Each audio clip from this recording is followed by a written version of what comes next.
Hi friends, কেমন আছো তোমরা সবাই? চলে এসেছি সন্ধ্যেবেলায় আমি আর ম্যাডাম। আমি আর ম্যাডাম কোথায় না চুচুড়া। এই যে স্পাইসি দেখতে পাচ্ছ, একদম ঠিক পাঞ্জাবি স্মার্ট বাজার, একদম চুচুড়ার মেন পয়েন্টের পাশেই স্পাইসি। সেখানে আমরা খাবো হচ্ছে একটা করে এগ রোল। চিকেনটা তো ফুটছে।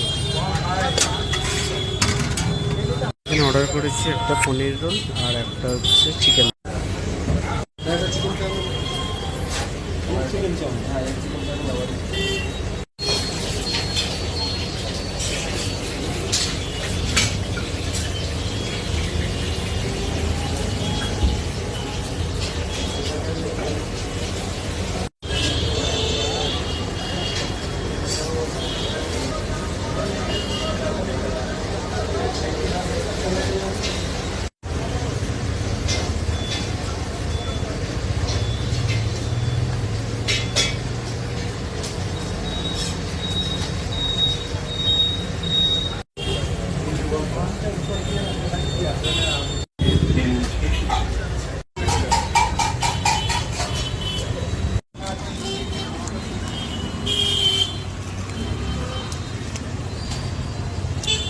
সুন্দর খেতে।